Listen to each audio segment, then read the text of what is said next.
Good afternoon, everyone. iTech India welcomes all the participants for today's Regional Distance Learning Seminar Series. Today's topic is treatment failure in adults and adolescents, when and what to switch. And the speaker is Dr. Nivedita Dutta. Dr. Nivedita Dutta is the Senior Medical Officer with COE STM. We welcome you, ma'am, for today's session and request you to start the session. Thank you, Sweta, for the introduction. Today, I will be talking about the treatment failure in adults and adolescents and when to switch and what to switch. This has been discussed quite a number of times, but this will be a recapitulation of what we have already learned before. And now I proceed.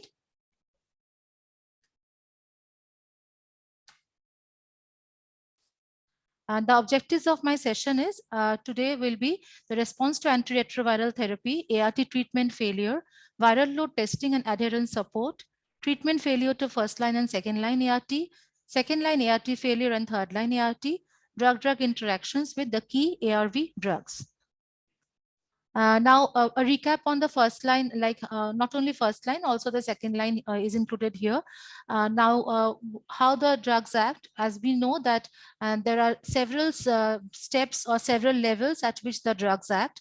First is the CXCR receptors and the CCR5 chemokine receptors. As we know, CXCR is a T-trophic. It allows the HIV strains which are having T-trophism, that is the preference for the T-trophism to enter.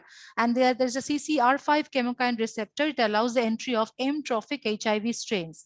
This trophism is important because the HIV virus, as per its trophism, it identifies its own receptor and gets it enters the cell wall.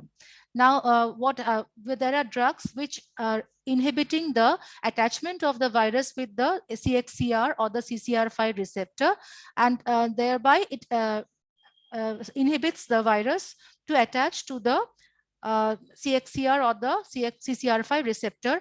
And these drugs are basically the uncoating or the inhibition of penetration drugs. Now, one is the Maraviroc, that is a CCR5 receptor, and there's another one that is the fusion inhibitor that also acts at the receptor level, that is the chemokine receptor level, in inhibiting the entry of the virus. Now, once a virus has entered the human host cell, that is the CD4 cell in this case, then what it does, it breaks itself up. Now, there is first, it is we know it's an RNA virus, a single-stranded virus, and this RNA virus converts itself to a DNA virus. That is, there is a reverse transcription. Why do we call it reverse? We know that a RNA strand has a 5' and a 3' end. So what the transcription is, the production of as a parallel another RNA strain along the old RNA strain, and thereby the transcription occurs from the 5' to the 3' end, and so it is known as the reverse transcription. Reverse means the HIV host and the new RNA, they are a 5' at a 5' end. A 3' is being produced, and at a 3' end, a 5' end is being produced. So it's a antagonistic ends are attached. So now we have a HIV DNA. Usually an HIV exists in RNA form, and now within the cytoplasm of the host cell, we have a DNA. What is the, how does the reverse transcriptase enzyme act? The reverse transcriptase enzyme, that is an enzyme within the HIV virus, it helps in this reverse transcription. And this step is inhibited by the reverse transcriptase inhibitors. And we know that there are different types of reverse transcriptase inhibitors, that are nucleoside and the nucleotide ones. Nucleoside and tide depending on their mechanism of action. Now, when the HIV DNA, it then enters the nucleus of the CD4 cell. When it enters the nucleus of the CD4 cell, it integrates itself with the host DNA. That is, we know that the CD4 cell has its own DNA inside the nucleus, and now the HIV DNA, it becomes imbibed within the host DNA. This is done by the enzyme integrase. This integrase enzyme is inhibited by a group of drugs known as the integrase inhibitors like dolutegravir and dolutegravir, bictegravir, and some others. So this if we can stop this integration, then we can also stop the entry, stop the multiplication of the HIV virus. Now, once the integration has happened in the host DNA, the messenger RNA, it starts producing lots and lots of DNA, because the CD4 cell itself produces mRNA, and this mRNA gives rise to long chains of new RNAs. Now what happened, new DNA, sorry. And now what happens is all the new DNAs are formed, and in this case we have the new daughter DNAs coming up, and these DNAs are then cleaved by the protein cleavage, because it's a long strand of protein that has been produced by the mRNA, and these proteins are cleaved by the protease inhibitors. The protease group inhibitor group is the atazanavir, ritonavir, lopinavir, and darunavir, as we know. And after this cleavage occurs, individual strands of RNA are put inside the daughter RNA, are put inside a virus capsule, and they bud out of the host cell as virions, or the daughter virus cells. So this is how the whole HIV cycle. I will be discussing about the drugs again in my next few slides. I hope it is understandable now. Now, about the first class drugs, as I said, it is NRTI, NNRTI, fusion inhibitors, and then the integrase inhibitors, CCR5 entry inhibitor, protease inhibitors. Now, the most commonly available drugs I will be talking about: zidovudine, lamivudine, abacavir. These are the 3 NRTIs we have. The nucleotide, we have the TDF, or tenofovir disoproxil fumarate, in our program. TAF we use but do not have government supply. Fusion inhibitors, enfovirtide, is an injectable drug. It is not in the government supply. It's there in the market. And we have the non-NRTI, NNRTI, or the non-nucleoside reverse transcriptase inhibitor, that is nevirapine and efavirenz. And then we have which are being phased out in present scenario. And the integrase inhibitors we have, like dolutegravir, raltegravir, we had usually and in the supply, and bictegravir is there in the market. Carbotegravir is also there in the Western world. And CCR5 entry inhibitor, as we know, the Maraviroc is there. And but before giving Maraviroc, we need to identify whether this HIV virus has CCR5 tropism or not. That is important. We cannot give Maraviroc to any and every patient. We need to identify if only that virus uses the M-tropic virus. That is, it uses CCR5 for entry into, as a co-receptor for entry into the viral cell. Only then we can use our Maraviroc. Now, coming to protease inhibitors, we have ritonavir, lopinavir, atazanavir, and darunavir in the program. Others are not in use now. Now, recommended choice for first line is I will be this is a recap. So I will be speeding up a bit here. Tenofovir, lamivudine, and dolutegravir is the recommended first line. The only criteria is that if you are starting dolutegravir, we have to think about 20 kg as a weight and age more than 6 years. But if we are starting TLD, then we have to think about that 30 kg and age more than 10 years. And now coming to the NSAP, as I said, it is 10 years and 30 kg for TLD. 300, 350. This is the dose FDC, one single tablet, as we know. Now the monitoring and follow-up schedule for patients on ART. We all know what are to be monitored at every visit, at every month, and at 12 months, and with follow-ups. So when a patient comes to us at the ART center, it's very important that we measure his or her body weight, height, and length in children. We assess his or her treatment adherence at every visit. Clinical monitoring and T-staging is being done at every visit. 4-symptom TB screening should be done at every visit. And now, for the non-communicable diseases and like hypertension, diabetes, we can screen the patients every 6 months. Like we do a fasting blood sugar, we check his blood pressure, or as the symptoms are directing us. And laboratory investigations, we do it at every 6 months or whenever needed by the physician. CD4 count must be done at every 6 months, but we have a clause there. And the viral load at 6 months initially for all patients, and then 12 months for first line. And for patients who are on second line and third line, we repeat the viral load at every 6 months. So like for CD4, the new guideline says that if the patient is having a suppressed viral load that is less than 1000, and if a patient is having a CD4 of more than 350, we need not monitor CD4 at every 6 months. We can step down and we can go for an annual monitoring.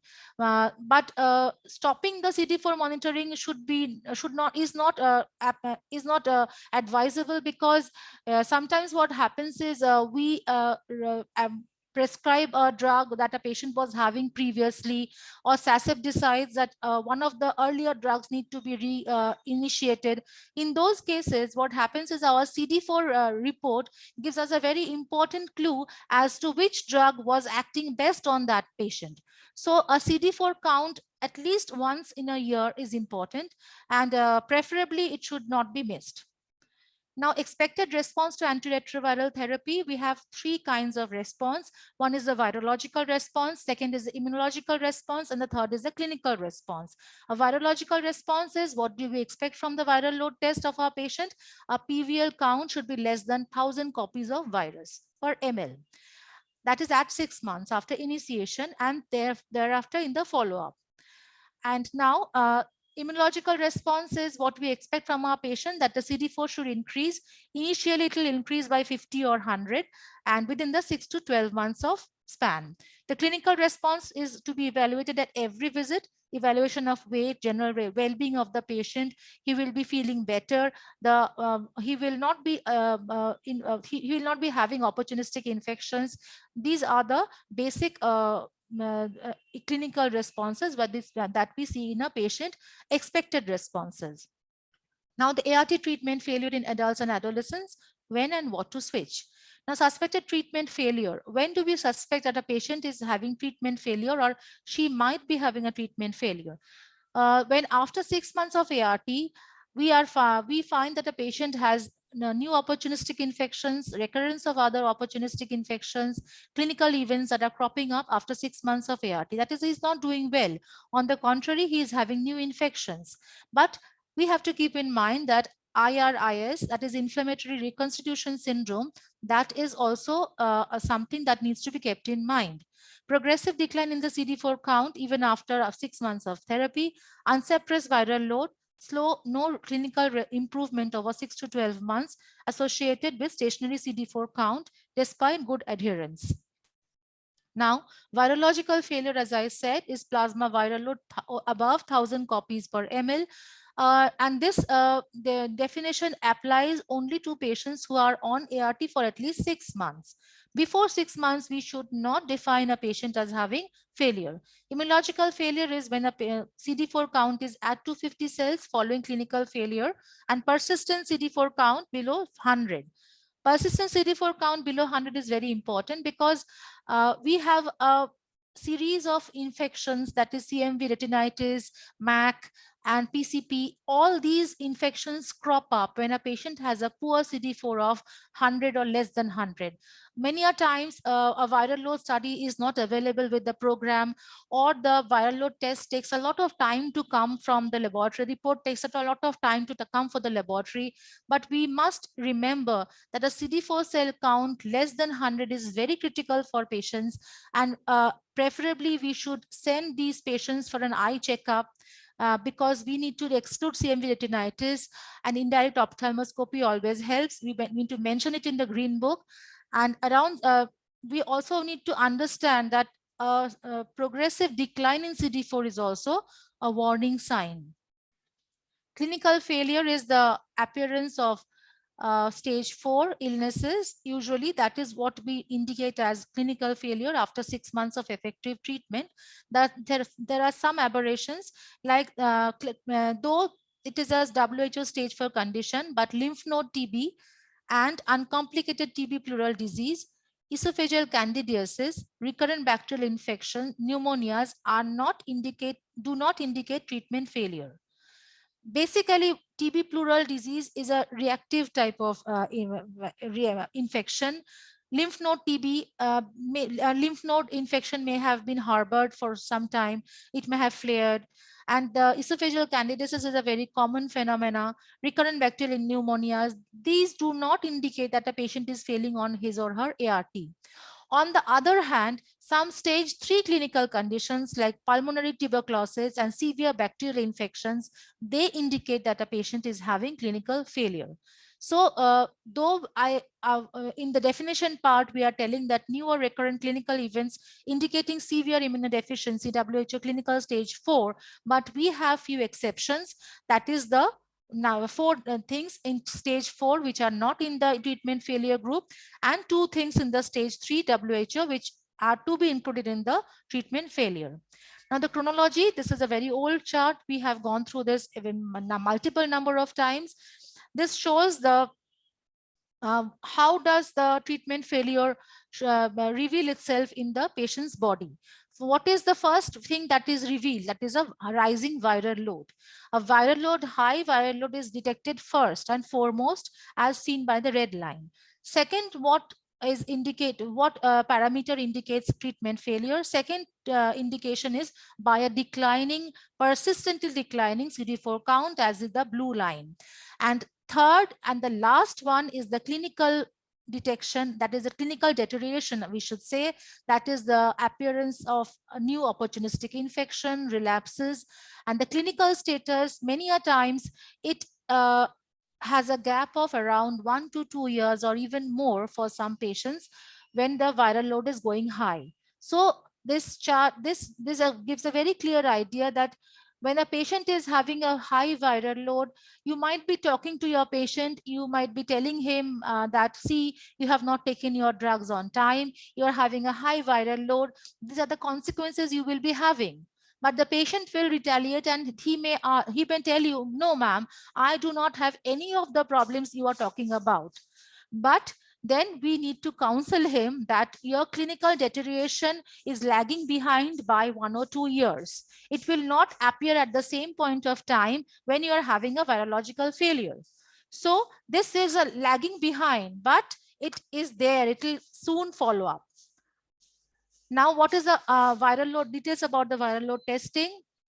Now the timing, viral load on first line ART and second line ART, all should be having a viral load at 6 months of ART initiation, annually for first line, then annual follow-ups for first line and 6-month follow-up for all second line.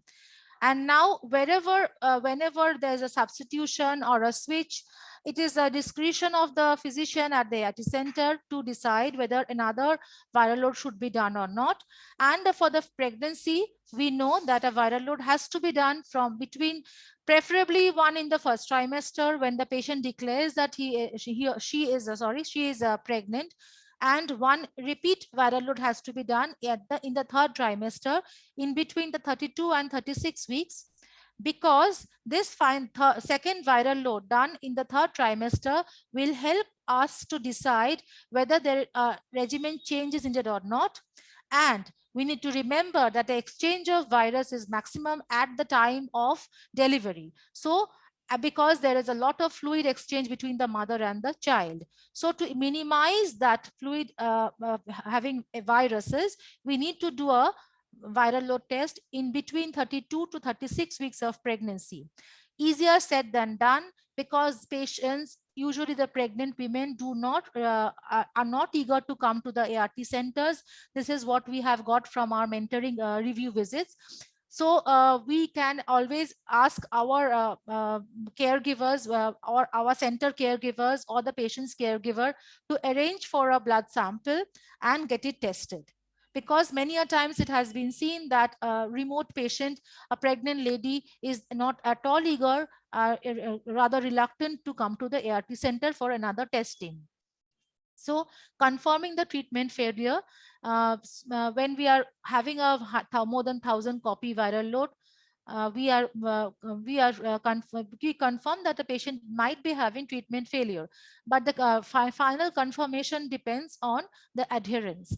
Like what we do is we take for granted that there may be some gaps in the ART adherence. So a second viral load has to be done after a gap of 3 months. And in between these 3 months, there should be step-up adherence counseling, which is very important. Step-up adherence counseling needs to be done at every visit. and patients needs to be reinforced that the ART has to be taken on time, has to be taken daily, and then when we repeat the viral load.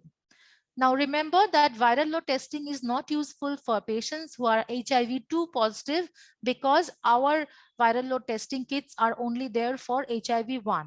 We have facilities for HIV-2 testing in Mumbai nowadays, but it is not under the program. So what will we do for HIV-2 patients? For HIV-2 patients, the CD4 is the only marker and clinical monitoring is important. So for HIV-2, we cannot stop our CD4 monitoring. Now, the basic algorithm is when a patient is having less than 1,000 copies, continue the same regimen, more than 1,000 copies, see the adherence, go for a repeat viral load test after 3 months of step-up counseling. If the patient has a good viral load outcome after 3 months, well and good, reassure him, encourage him, and keep him on the same regimen. But if the repeat viral load test is again high, then write the SASEP referral and send the patient for SASEP review. Now, factors to be assessed before confirming treatment failure. There are 3 factors: treatment adherence, drug-drug interactions, certain OI and occult malignancies may lead to decline in the CD4 count. Now, it is very important to assess the adherence, because unless the reasons for poor adherence is identified, it will never be possible to achieve 100% adherence in the patient. Second important factor which may contribute to the treatment failure is drug-drug interactions. Many a times we do not look into the co-prescriptions that a patient is taking. That is, a patient is taking H2 blockers or PPI, that is the proton pump inhibitors, taking over-the-counter antacids medications for reducing hyperacidity is very common, and this leads to the lowering of the gastric pH. Lowering of the gastric pH does not allow atazanavir to act. So what we are doing is, when we are taking atazanavir and at the same time within 12 hours we are taking PPIs or the H2 blockers, then atazanavir absorption is hampered.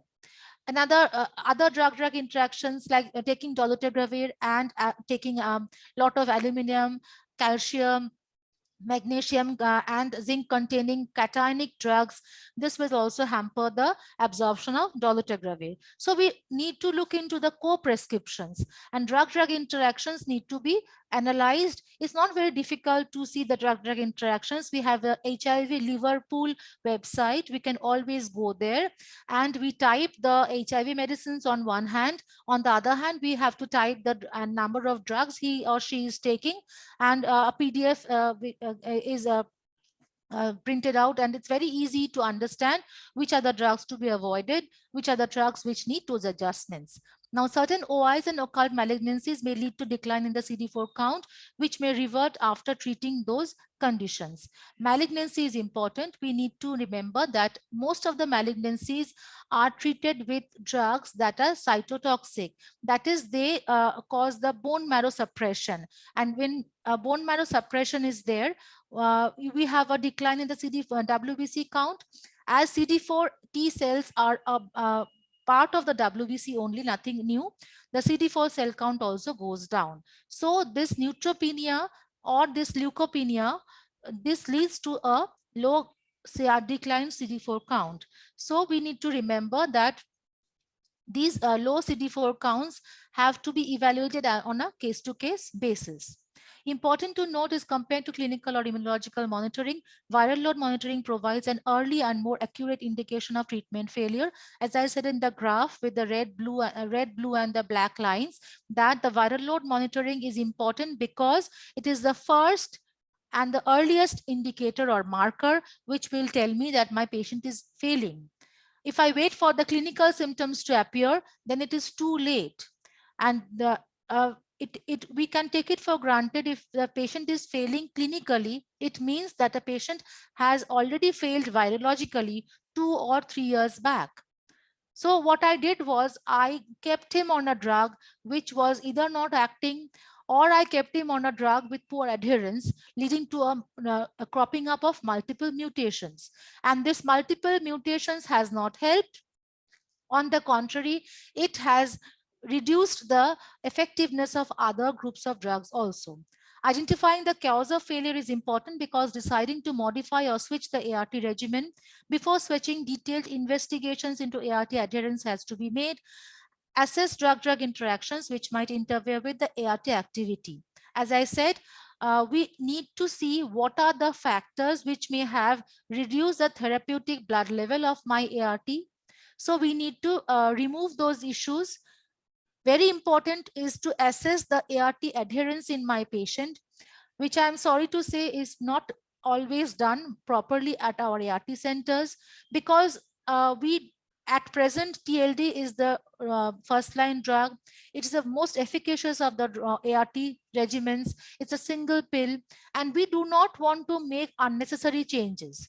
If a patient did not take his drug properly, then shifting to another regimen, going to second line and then to third line, is an unnecessary change. So identifying the poor adherence is very important. Now, management of PLHIV with unsuppressed viral load. When viral load test report is available, line list of PLHIV has to be prepared, and this line list should be generated on a daily basis from IMS. This is very important. Most of the time, a viral load test has been done, and the high viral load is noticed only at that point of time when the patient comes for pill pickup at next visit. So what happens is a viral load, high viral load, any action taken on that is delayed by 2 or 3 months.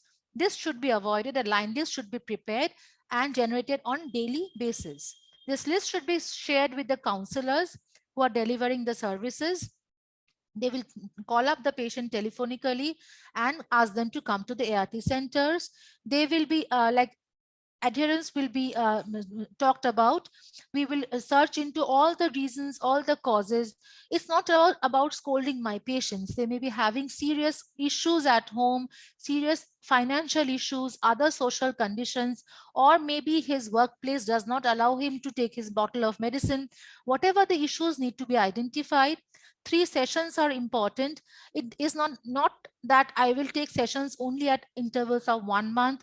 If needed, I can take sessions at 2 weeks interval. Also, all counseling sessions are preferably to be taken by the same counselor so that the follow-up and improvement on the part of the patient, a continuity can be maintained. Sessions should be conducted when the patient visits the ART center to collect his or her medication. And basically, we should build up a rapport with the patient.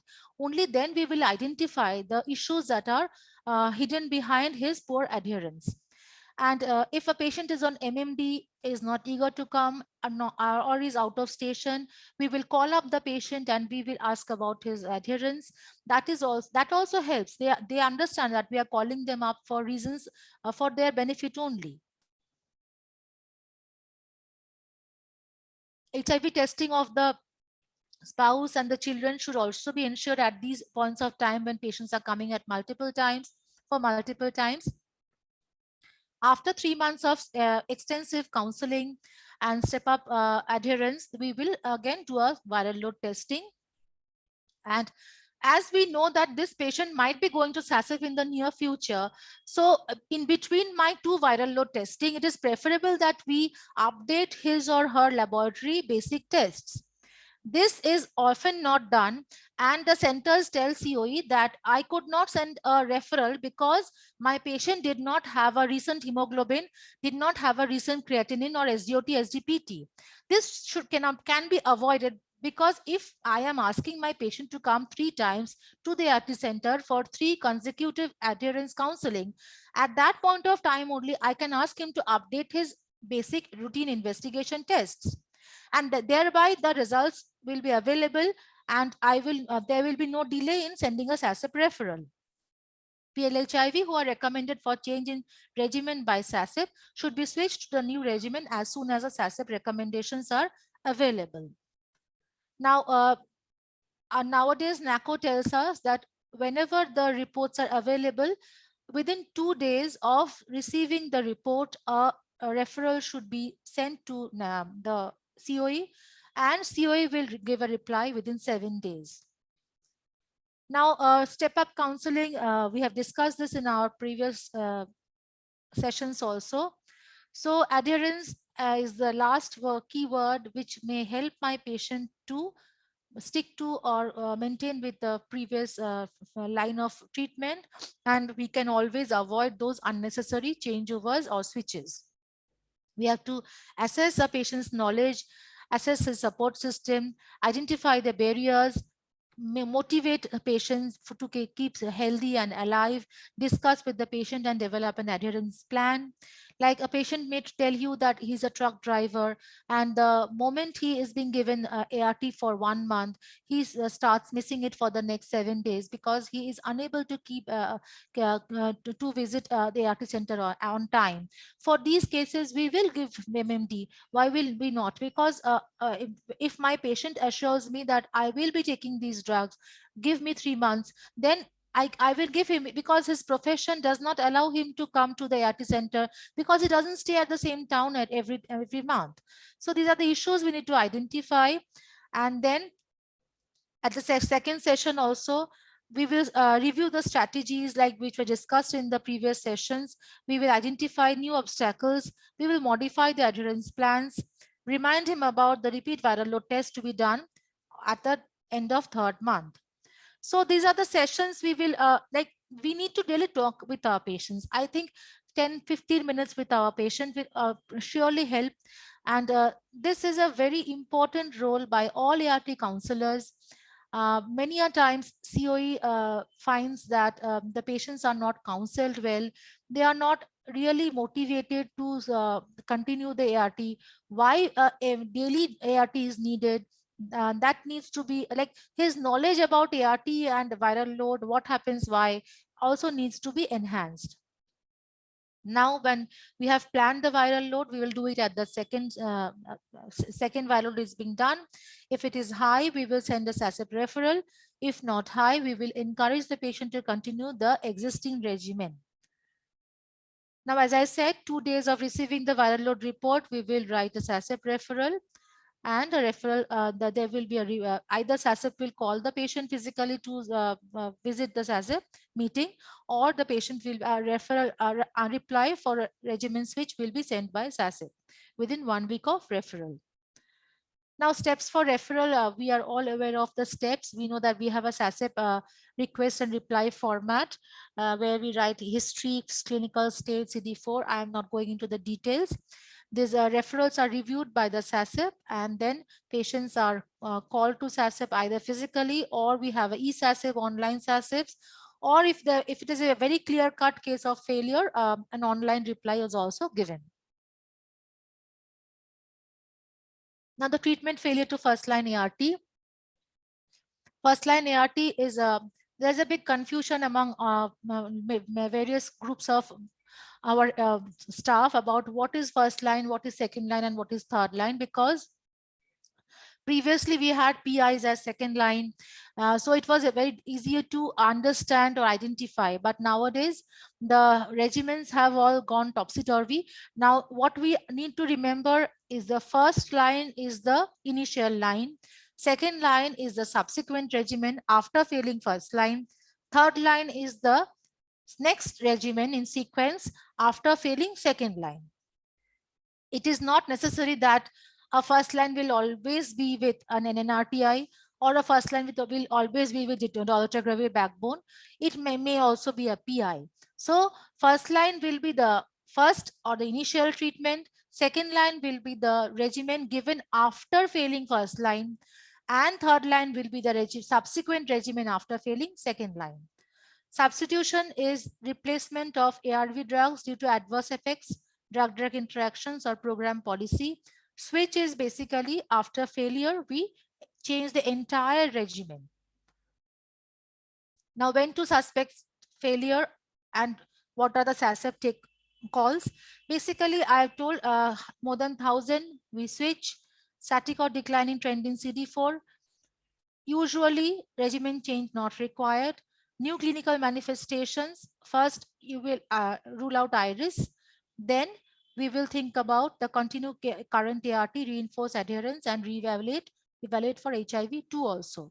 Because if you are having only a declining CD4 and a PVX TND, keep a suspicion in mind that maybe we have gone somewhere wrong with the HIV report. So this is something that is a warning that suppose my patient is showing a declining CD4, patient is not doing well, but my viral load is always TND. I'm very happy that the viral load report is TND. Maybe we have missed somewhere that this was a patient of HIV2. And for HIV2 patients, HIV1 viral load will always be undetectable. So here, please go back to the first ICTC report to recheck.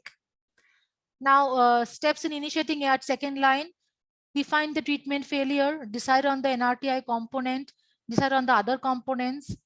This is usually done by SASIP, patient education and agreement on treatment plan. I will discuss in the coming slides. Now, expected resistance mutations with different ARVs. We have lots of mutations, but in the program, we do not have the scope of doing a resistance study. Just for knowledge purpose, M184V is a very important mutation at an amino acid level at 184. This is usually related with 3TC resistance. K65R resistant to tenofovir mainly. L74V is related more with abacavir. TAMs are related, that is the thymidine analog mutations are related mostly with the AZTs and the stavudine. So these are few of them, but I will not go into details. Which we also have a Stanford drug resistance site where we can go and see what are the combinations and what are the expected resistance we find. Now, second line ART regimens for PLHIV failing on NNRTI containing first line ART. As of now, we were all having all patients on.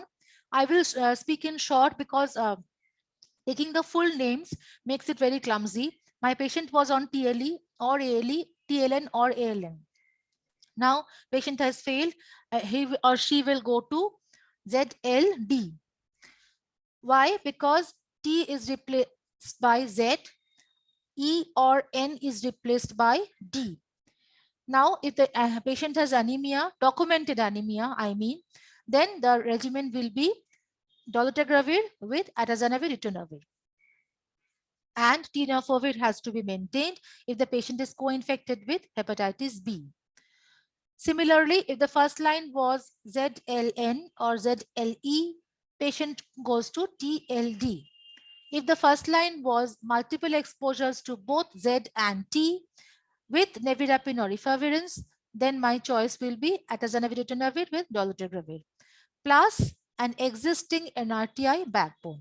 This we need to remember. And as I was saying in my previous slide, which NRTI, when a patient is exposed to multiple NRTIs, which NRTI to keep, that will be decided by which was the NRTI when patient was doing maximum, he was well.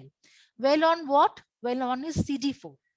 Because if the CD4 is high, that shows at that point of time that NRTI was not developing mutations. That is, the patient was having a good therapeutic response. So having a CD4 value at least once annually helps us to retain or decide about retaining which NRTI to be kept. So TLE or TLN to ZLD, TLE or TLN to ATVR dolutegravir plus NRTI backbone, ZLN, ZLE, TLD, multiple NRTI, ATVR, D. Now again, as I said, if the first line, now we do not have those hard and fast rules, a patient can also be on atazanavir ritonavir or LPVR as PI on first line. If PI on first line, second line will be dolutegravir and NRTI will just change.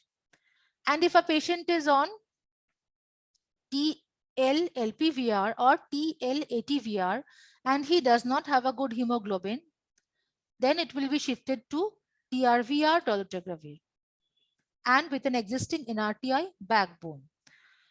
We do not really need to trouble ourselves with these issues because these are the feedbacks. For proper feedback is sent from SASET about which regimen to be decided. Now ATVR or LPVR, if with zidovudin, then it will shift to TLD. ZL LPVR also goes to TLD. If for any reason tenofovir is contraindicated, like essential hypertension or CKD, or some reasons which are hampering his calcium or bone mineralization severely, then we go to ALD. Now multiple NRTI exposed with PI, that shifts to darunavir with DTG plus existing NRTI backbone. Now rifampicin based treatment, we have issues now because rifabutin is not available. So we cannot keep our patients on rifampicin and PI at the same point of time. We have to consult our SASEP. As rifabutin is not available, SASEP will decide which is the best regimen to keep the patient on. Mostly it is a dolutegravir based regimen, and we retain that NRTI which was most effective in his historical past. We literally have no choice. For HIV-2, we keep lopinavir-ritonavir. Now failing first line ART regimen,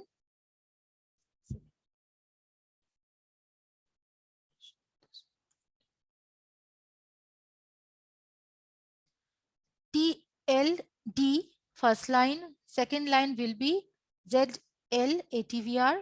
If hemoglobin is less than 9, it will be DTG twice daily ATVR.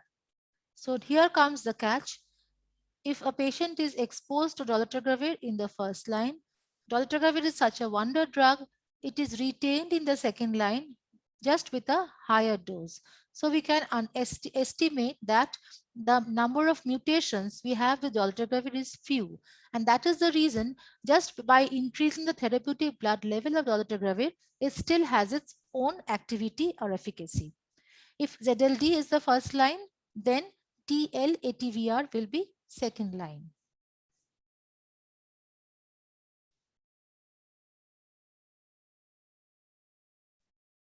Now, points to remember: any PL-HIV co-infected with TB and on rifampicin-based treatment receives twice daily dose of dolutegravir until 2 weeks after the completion of anti-TB treatment, and subsequently we shift back to the once daily dose. This is because rifampicin has a very long T-half or blood half-life. So even after I have stopped, suppose I have stopped rifampicin on the 30th of December or 31st of December, I need to take twice daily dolutegravir till 15th of Jan, because rifampicin has a very long half-life, and though I have stopped taking rifampicin, the blood level of rifampicin remains there and it continues to induce cytochrome P450 enzyme. So there is a hypermetabolism of other drugs. Any PL-HIV co-infected with hepatitis B will receive TL if not already receiving entecavir. If T is contraindicated for any reason, then we will give entecavir along with lamivudine. For those with HIV-2 or HIV-1 and 2 infections, pregnant and toxicity to ATVR, we use LPVR instead of ATVR. We know that atazanavir causes cholestasis. So pregnant women, that they also have the chance of having cholestasis, itching all throughout her body, and this increased level of bilirubin. Atazanavir also has a similar side effect. So preferably avoid atazanavir in pregnancy.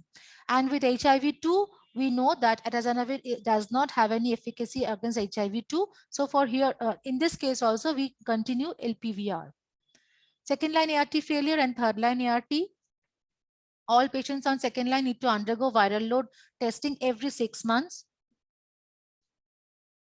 Not only second line or third line patients also undergo viral load testing at 6 months. And unsuppressed viral load should undergo enhanced adherence counseling. 3 months of adherence counseling and repeat tests should be done. Now workup, as I said, good adherence. We need to see what are the causes which have led to the high viral load. Check his adherence. Poor adherence, we have to monitor. We have to improve his adherence at any cost. We need to sit with our patients, and then after SASEP referral and SASEP recommendation, we will change the line of treatment. This is a slightly crowded slide about third line ART regimens. I will just discuss about the basic thumb rule. What is done is a patient on NRTI and NRTI is first line. Now, suppose a patient was TLE first line, then ZL-ATVR second line. If I'm clear, TLE first line, ZL-ATVR second line goes to darunavir, ritonavir and DTG once daily. And backbone of NRTI needs to be maintained. Patients with 2 NRTI in NRTI first line failed on it and are on INSTI-based second line, that is dolutegravir. So this is, suppose a patient is on ZLE or ZLN first line. Second line is TLD. In that case, that patient also goes to darunavir, ritonavir plus dolutegravir is double dose. Why? Because dolutegravir, he or she has been exposed in first line already, as I said just now, and keeping the existing NRTI backbone. How do we decide which existing NRTI to be taken? That depends on the patient's historical CD4 counts and the previous viral loads, and which was the NRTI he was keeping well on. Now the third column, the third row is patients who had 2 NRTI plus PI as first line, failed on it. That is, the first line was PI here. Second line is DTG. So the third line will be DTG again, BD and DRVR and existing NRTI. Fourth row is NRTI plus PI as first line. Second line is this was a phase when we did not have dolutegravir initiated in the program before 2020. So patient was on first line with PI, second line with NRTI, third line will be dolutegravir because dolutegravir is still naive. Now the fifth row, patients on PI as first line, shifted to darunavir, ritonavir and NRTI for reasons decided by SASEP. This is usually those cases which cannot tolerate an NRTI. And dolutegravir was not introduced at that point of time. There are a few cases which we have where the first line was a PI, second line was darunavir, ritonavir with an NRTI. In those cases, we will retain darunavir, ritonavir along with DTG 50 OD because DTG also is patient is naive to DTG here. This is a bit clumsy, but thankfully that this yes, ART centers do not need to memorize these. COE is there to decide and help with the regimens. Now monitoring, as we all know, hemoglobin CBC, if on zidovudin based regimen at the baseline, then 1 month, 3 months, 6 months, and follow up at every 6 months. Complete LFT, again 3 months, 6 months, preferably 3 months. Renal function test, if on tenofovir based regimen, preferably 1 at 3 months, repeat 1 at that is creatinine. Fasting blood sugar, repeat at 6 months or 12 months, depending on patient's history.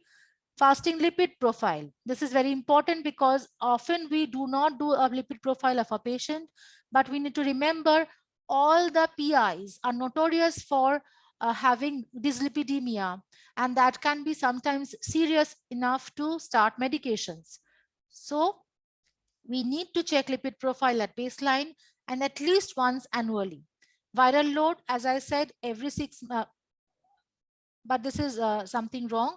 We do not have the provision for a viral load testing at baseline, but we will, but if, oh, sorry, it's a second line. So we have a baseline viral load for second line and third line patients.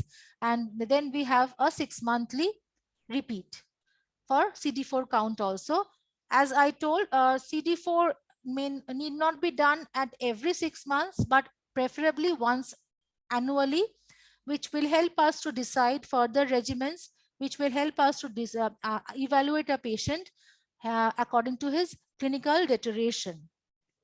Now timing for the CD4, 6 months. If it reaches above 350 and viral load is suppressed, then sometimes we stop it, but please remember that annually one CD4 will not hamper anything. It will always help in our treatment protocols. As a treating doctor can always request for a CD4 or viral load when deemed necessary for clinical management. This is very important because not all cases fall under the same criteria or the same algorithm. There are things that we need to decide on a case-to-case basis. HIV, TB is the most common opportunistic infection. Although TB must be treated appropriately and on priority, drug-drug interactions must be considered. So rifampicin alters the metabolism of PIs and reduces the effectiveness of standard doses. We all know drugs like rifampicin, phenytoin, phenobarbital, barbiturates, they all carbamazepine. These are the 5 group of drugs we need to remember. They are the hepatic cytochrome P450 inducer. Okay, so what they do is they fasten up the enzymatic action of liver. Thereby, all the drugs are metabolized, which are metabolized by liver. Their metabolism is hastened or fastened. It becomes very fast. So a drug which we had hoped for to have a blood level for sustained 36 hours, it comes down to 24 hours. So rifampicin alters the metabolism. It fastens the metabolism rather. Rifabutin is important, but there is no point talking about rifabutin today because it is absolutely not available anywhere over India, all over India. And so what we do is unfortunately, we have to talk to SASEP when my patient is on second line or third line with a PI. We cannot continue PI with rifampicin. Either we give the patient alternate regimen of ATD, or if I have to continue rifampicin, then decide with SASEP which is the best regimen that can be continued for 6 months. We have to choose from his past regimens which was the best NRTI with a dolutegravir backbone. Dolutegravir, we have to remember, will be twice daily when we are taking rifampicin with dolutegravir. But we cannot give PIs. There are people who are giving, suppose a patient is having a regimen dolutegravir with ATVR. So in many cases, we have seen the dose of dolutegravir has been doubled, but we retain the dose of ATVR. We retain LPVR. No, that cannot be done because rifampicin will lower the blood level of all your PIs, and there will be resistances in no time. So we have to remove all the PIs from the ART regimen. Either we remove rifampicin or we remove PI. Either of them. SASEP will help each and every case. We will decide for the next 6 months, whatever is the best choice for him or her, but please connect with SASEP. Now, there's no point talking about rifabutin because we are giving 4-FDC now as we are continuing rifampicin. But yes, we have the choice of giving other drugs like the fluoroquinolones and other alternative ATTs if we have a choice. But since rifampicin is a very bactericidal drug, it has a very high potency against the tubercular bacillus. It is one of the most preferred anti-tubercular treatments. So physician will always prefer to keep rifampicin in the ATD regimen. We have discolorations, orange-brown discoloration of our body fluids as with rifabutin and rifampicin both. And we can have flu-like symptom with rifampicin also. Here they have talked about rifabutin, but with all rifampicin group of drugs, we have the flu-like syndrome in the initial weeks. Now, initiation of PI, as I said, I've already talked about this. Now, something else which we are talking about is suppose a patient was on rifampicin-based regimen, and we want to go back to PI again. I'll repeat. My patient was on PI. I shifted him to some dolutegravir based other regimens for rifampicin. Now I want to go back to my PI again. But what I will do is I will not do this within the first 2 weeks after stopping ATD.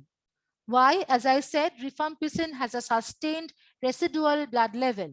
For 2 weeks, I will only change to the PI after 2 weeks of cessation of the rifampicin dose. Dolutegravir can be given safely, but only the point is, as rifampicin also induces dolutegravir metabolism, we will double the dose. Now, some side effects, we have all gone through these many a times.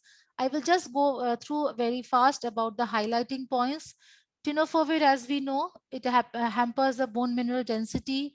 It has an action on the kidney failure. It causes Fanconi-like proximal tubular nephropathy. And tenofovir patients usually are given calcium supplements for osteoporosis, and we need to monitor the renal function very closely. When we give calcium supplements with tenofovir, we have to look into the backbone of ART. If patient is on dolutegravir, ask patient to take calcium at a gap of 6 hours from TDF. Now, dolutegravir, we know there are some CNS side effects. There is weight gain, hepatotoxicity. Some neural tube defects were reported, but now we are using dolutegravir at a large. And there are very rare cases where after counseling, a would-be mother has opted out of dolutegravir, but mostly we are doing well with it. And now we have documented hypersensitivity reactions with dolutegravir also. We have seen few cases of SJS with dolutegravir. So rashes need to be kept in mind. Now, atazanavir, we know it causes, all PIs cause hyperlipidemia. That is, they badly hamper the lipid profile of a patient. So close watch needs to be kept. Apart from that, atazanavir causes unconjugated hyperbilirubinemia. And but for this, preferably we need to also take into account his baseline report, because sometimes a patient might be having an enzymatic defect like the Gilbert's, where he already has an unconjugated hyperbilirubinemia. So atazanavir, another thing is nephrolithiasis, that is gallstones or the kidney stones.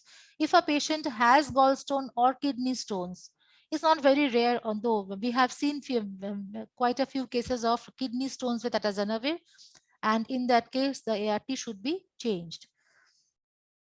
Now, atazanavir, I was also talking about giving antacids like PPIs and H2 blockers, preferably to be avoided. And if cannot be avoided, take at a gap of 12 hours. LPVR, again, the same issues like GIs. The issues with GI problem is more with LPVR, because the ritonavir component causes all the GI upsets. It causes diarrhea, it causes flatulence, it causes abnormal like abdominal pains. Because ritonavir, when we are taking with LPVR, what happens is we are taking a total of 400 mg of ritonavir also. So that is what really 200 mg of ritonavir also, that really hampers. It causes a lot of GI symptoms. And with LPVR, we need to remember that we also have some amount of liver problems, especially if the patient is having hepatitis B or C co-infections. We have to monitor the LFTs and the lipid profile and blood sugar when the patient is on LPVR. Lamivudine has minimal side effects, but we have documented lots of lamivudine rash cases, and so that has to be kept in mind. Darunavir is another PI, similar to all PIs. It causes hepatotoxicity, it causes serum transaminase elevation, it causes fat maldistribution, lipid levels can go haywire. And there are documented cases. We have documented 2 cases of darunavir rash. That also needs to be kept in mind. Now, atazanavir-induced hyperbilirubinemia is a cosmetic defect. We can counsel our patients to continue on these drugs. But if a patient is not feeling well, uncomfortable with the cosmetic change, if he or she finds that people are asking him multiple times, then better to change to other available regimens. But we have to try and keep our patients on these regimens, because atazanavir hyperbilirubinemia is a sure short sign that your patient is taking her medicine. but there is no hard and fast cutoff level at what point of unconjugated hyperbilirubinemia we will change the drug, but something above 8 or 9 can be considered. Decision of whether, one sec, yeah. Decision of whether to continue, as I was telling, usually unconjugated hyperbilirubinemia caused by atazanavir does not have a serum transaminase elevation. And serum transaminase elevation is basically something that is stress to the liver, and that is hepatitis. And the upper limit of 5 to 10 times, that is grade 3, and upper limit of more than 10 times is 4. So when we are having a ALT or AST of grade 3, that is 5 times. Usually AST, ALT levels are around 40 or 50, depending on the laboratories.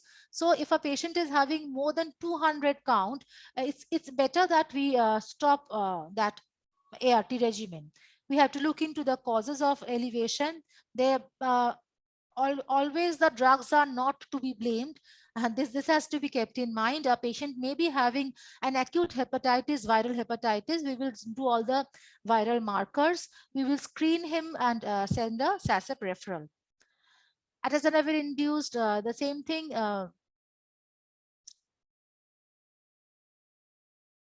Hepatic insufficiency dosage adjustment is recommended. Child pug, as we know, the child pug scoring is done depending on the prothrombin time, albumin and all. And there's a child pug, if the scoring is A, that is within 6 scoring, only then we will continue with atazanavir. If a patient is child pug B or C, we will stop atazanavir. We will not continue with atazanavir. Here we have the scoring system. So, now we will continue with atazanavir only when the scoring is less, and that it's in the child pug A category. Okay, like what are the components? Encephalopathy, ascites, albumin, total bilirubin, prothrombin time, and INR. Now, encephalopathy grades, I think it's not very important at this point of time. We have to see if my patient is having hepatic encephalopathy with a very high atazanavir level, he is having hysteresis of the flapping tremor, we can test it. And this patient is in ICU condition. Patients need to be admitted. He needs to be given, all drugs have to be stopped, and that has to be managed at the ICU level. And that's a very important, something that has to be managed SOS. Class A, as I said, if the total child pug score is below 6, then we will continue with the drug. That is a class A, atazanavir. If it is child pug B or C, we will stop atazanavir. Dolutegravir is, as I said, has to be avoided with the cationic drugs. Okay, and if to be taken, then we will maintain a gap of 2 hours before or 6 hours after and when the offending drug. So aluminium, what are the drugs? Aluminium, magnesium, calcium, zinc containing vitamins. And preferably what we tell our patients, they cannot remember 2 hours, 6 hours. It's very difficult for our patients. So preferably if a patient is taking aluminum, magnesium antacids, that is a liquid antacids or the chewable antacids, or he or she is on calcium supplements or iron supplements or any other concomitant drugs, preferably take flat 6 hours at a gap from dolutegravir. Now, rifampicin, as I said, double the dose of dolutegravir. Carbamazepine also double the dose of dolutegravir. And metformin at the maximum of 1 gram per day. Otherwise, what happens? Dolutegravir and metformin have a similar gate control theory, and one hampers the action of the other. PIs, drug interactions, please go through the HIV Liverpool drug interaction site. We cannot discuss individually like this. It's better to go through those sites whenever needed. We can't remember a list of all these drugs. Atazanavir, as I said, preferably maintain a gap of 12 hours, because patients really don't understand these 2 hours and 6 hours, all these details. Similarly, now, I think I've come to the end of my slide. Okay, thank you, ma'am, for this wonderful session. Participants are requested, please feel free to ask the question. If you have any question, please ask.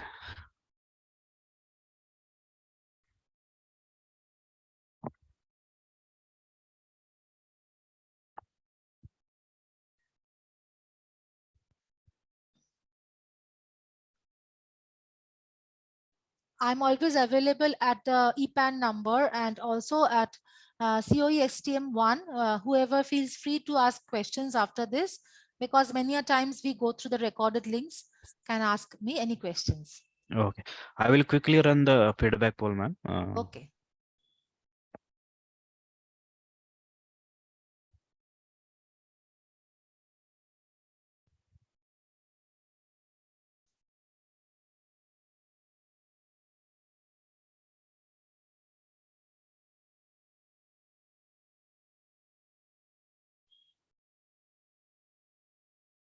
Are they at all listening?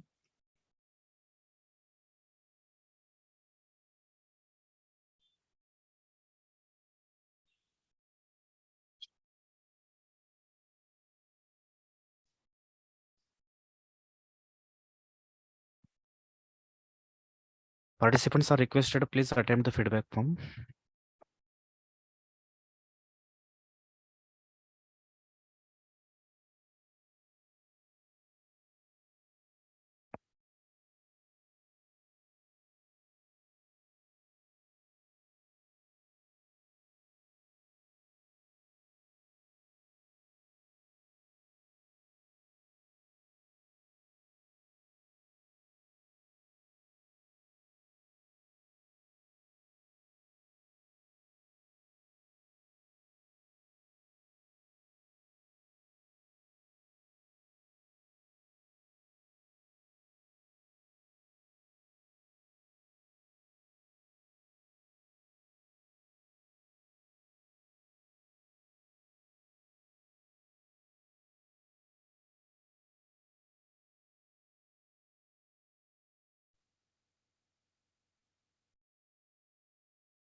Okay, thank you. Can we conclude this session now, ma'am? Yes, yes. Thank you. Okay, thank you. Okay, bye.